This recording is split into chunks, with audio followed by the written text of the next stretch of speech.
सच्चिदानंद सद्गुरु साईनाथ महाराज की जय। अब मैं आपको बाबा श्री का शिरडी में आगमन साईं लीला मासिक पत्रिका में जो आया था उसके बारे में आपको मैं काव्य में सुना रहा हूँ, जो काव्य में है। और उसमें विस्तृत रूप से लेख आया था कि बाबा कैसे आए थे, शिरडी क्या है, तो उसी की चर्चा है। तो मैं इसकी अब शुरुआत करता हूँ कि चांद पाटिल नामक एक व्यक्ति जो था धूप गांव निवासी, जाता था जंगल के रास्ते कर घोड़ी की सवारी। नाम रखा बिजली घोड़ी का जो उसको थी बहुत ही प्यारी।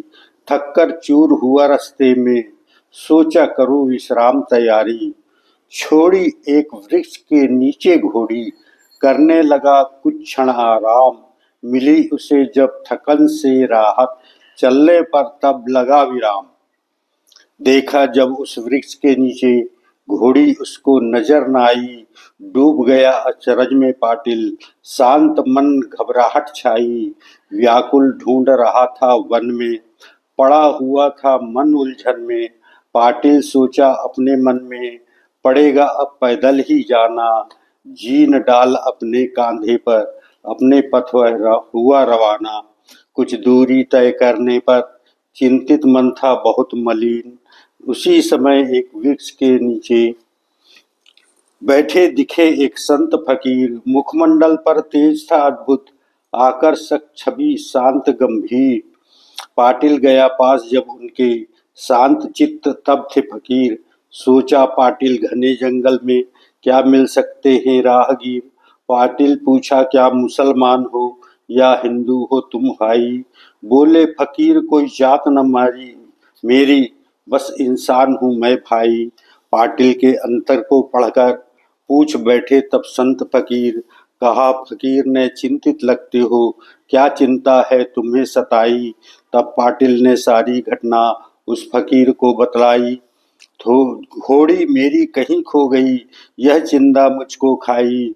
तब फकीर ने चिलम निकाली तंबाकू उससे भरवाई।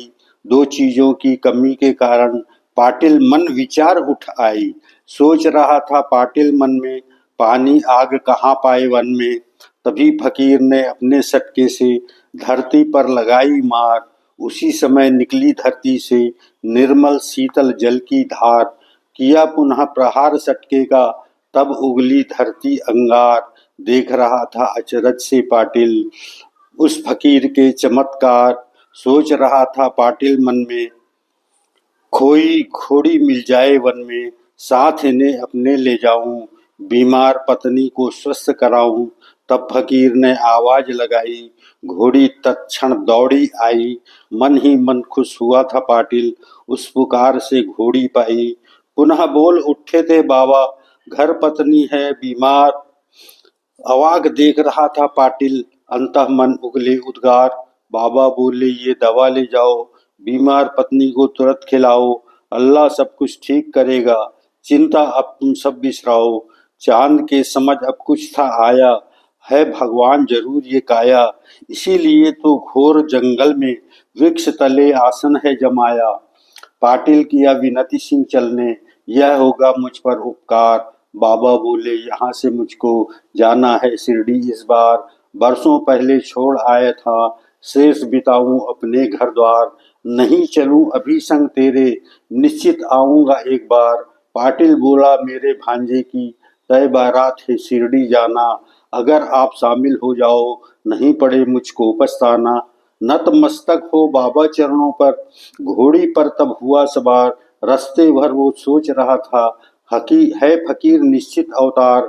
घर पहुंच घटना पाटिल ने अपनी पत्नी को बतलाया। दी दवाई बाबा की स्नेह स्वस्थ हुई उसकी काया। पत्नी बोली बड़ी भूल की क्यों फकीर साथ ना लाए। कहा चांद आएंगे वो एक दिन शादी पर आमंत्रित कर आए। समय पास शादी का जब आया दिया वचन बाबा ने निभाया। कुछ दिन रहकर धूप गांव में चमत्कार कई उनने दिखलाया।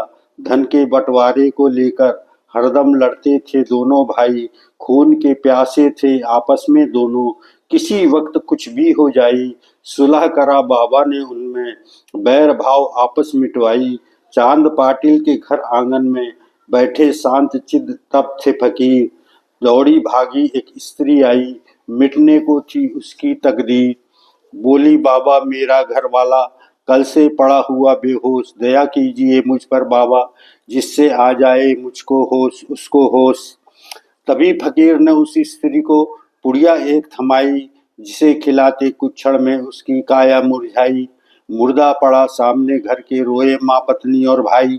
तभी वहां आए थे बाबा, दुखी पत्नी रोते चिल्लाई, बाबा तुमने ये क्या कर डाला, मेरे पति को मार ही डाला।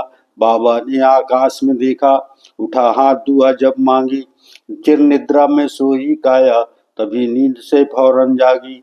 उठकर दौड़ा बाबा चरणों में, नई जिंदगी पाकर, क्षमा याचना मांगी उसने बाबा चरणों पर जाकर। हुई बारात शिरडी को रवाना, साथ चल दिए उनके बाबा। पहुंची थी जब बारात थी शिरडी, बोल उठे तब चांद से बाबा, नहीं लौट तेरे संग जाऊंगा, मेरा अब है यही ठिकाना। समय बिताया बहुत मैं बाहर, वापस मुझे यहीं था आना।